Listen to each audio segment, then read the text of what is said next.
let's dive in. Something the authors share from their first year of medical school really stuck with me. They were at this retreat, Camp Allen, I think, and this incredibly respected biochemistry professor, Dr. Strobel, was giving this big talk. Everyone's expecting, some profound medical secret, the key to their careers. Right, you'd picture something super technical, maybe about enzyme kinetics or, I don't know, complex diagnostics. Totally, something you'd furiously scribble notes on. But no, his, crucial piece of advice, love your patients. Just that. And that's fascinating, isn't it? That initial reaction, the surprise. Because in a professional setting, especially medicine, which can feel so clinical, so detached sometimes, the idea of love feels almost misplaced, maybe even a bit unprofessional to some. You wonder, how does that even work with boundaries and objectivity? Exactly. And the author admits feeling that way, too. Love isn't on the checklist for your clinical evaluations, right? It feels so protective. Down there. Yeah, completely. You can say you love your family, but, as the author points out, you can also say you love pizza. So what kind of love are we talking about here? And that's really the core question for this deep dive. What does it actually mean to love your patients? Or maybe broaden that. How do you bring that spirit into any fields where you're helping people? It might sound a bit unusual at first, but stick with us. Let's unpack it. Well, to get a handle on it, the author brings in a really useful perspective from Bell Hooks, who was drawing on M. Scott Peck's work. And they redefine love, not just as some warm, fuzzy feeling, but as an act of will. An act of will, okay. Yeah, Peck specifically called it the will to extend oneself for the purpose of nurturing one's own or another's spiritual growth. And the really powerful bit the author pulls out is this. We do not have to love. We choose to love. Okay, that lands differently. Choosing it, not just feeling it. Exactly. It shifts love from being passive emotion to active, intentional choice. So it becomes about the actions then. What goes into that choice? Right. The author lists these ingredients, like care, affection, which could be small gestures, recognition, definitely respect, commitment, building trust, and really importantly, honest communication. These are things you do.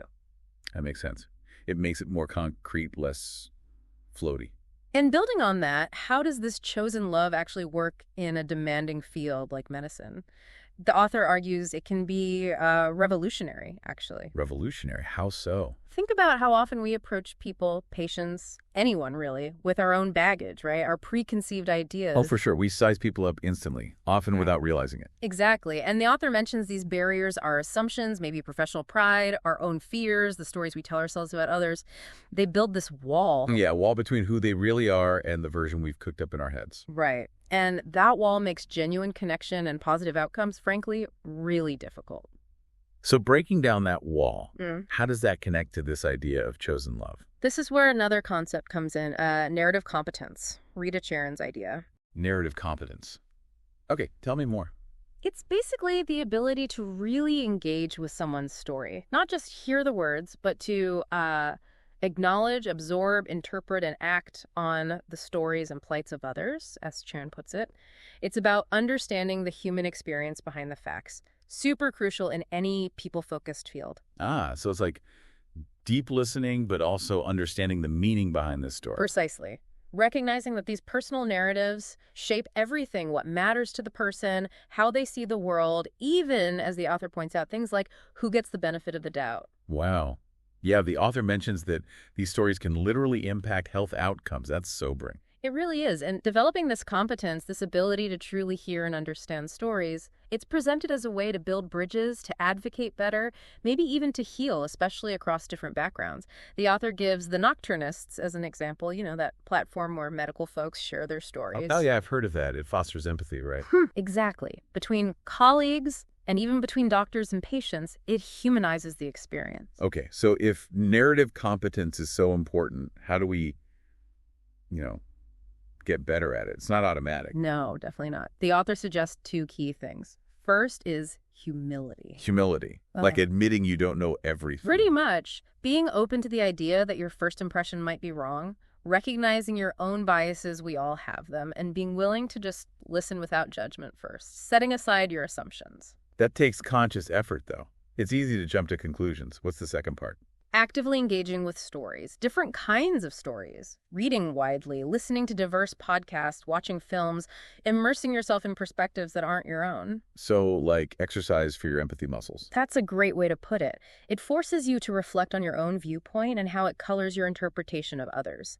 And the author suggests institutions can help too, making time for story sharing, maybe funding projects that bridge disciplines through narrative, building these skills into training. Which brings us, I think, to the story of Mr. Williams. This is where it all kind of comes together. Absolutely. This case really illustrates the power of choosing love and using narrative competence. The author describes their first calls with him as, well, difficult. Understatement, maybe. Maybe. He wanted a treatment that wasn't indicated, and the author admits feeling really frustrated by his gravelly southern drawl, punctuated by huffs of frustration and obstinance. Just this voice, creating an image. And probably not a flattering one. The author's really honest about not feeling any love for him initially, and doubting he felt any back. It felt relatable, that honesty. Very relatable. Yeah. But then there's this turning point. The author's feeling burnt out, stuck, and just asks him how his day was. Simple question. How's your day? Yeah. And then for 15 minutes, they just listened. And the real story comes out. What did they learn? About his fierce independence, his struggles with health, money worries, this deep feeling of being ignored by doctors. Yeah. And you start to see the anger, the stubbornness wasn't just him being difficult. It was a shield. Kind of, a defense against feeling invisible, powerless. Wow. Peeling back the layers. And didn't the author connect this to their own experiences? Yes, incredibly powerfully. As a Black queer woman, thinking about her own grandmother's distrust of doctors, finding this common ground, this shared feeling of being dismissed by people with more power. That connection is huge. It bridges that gap built by assumptions. It really does. It shows how easily we misjudge when we don't know the story. And as it kept talking, these two very different narratives started to converge. And Mr. Williams, the difficult patient, he eventually agreed to come in for his COVID shot. And he told his family the author was the only doctor he trusted. That's quite a turnaround. It really drives home the author's point, doesn't it? Absolutely. That choosing to love, especially someone you might initially find challenging, means doing the work. Humility, narrative competence, seeing the person behind the behavior. Taking the time, making the effort. And the payoff isn't just for the patient. The author notes that this kind of connection, this intentional understanding, it brings healing and growth for everyone involved. The caregiver gets something profound out of it, too. So let's try and crystallize this for everyone listening.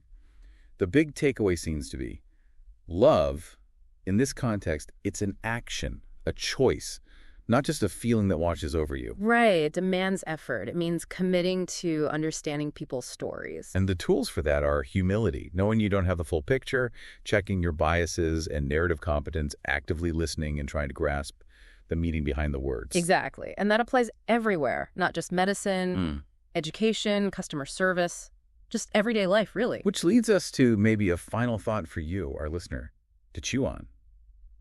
Think about a tough interaction you've had recently. Someone who pushed your buttons, maybe? What if you had consciously tried to approach it differently? Tried to understand their story, even if it was hard.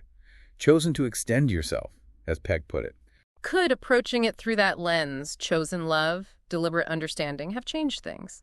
Maybe led to some unexpected connection or growth, even if you still disagreed. Something to reflect on, definitely. How this idea of love as a choice, as a skill, might actually shift things in our own interactions.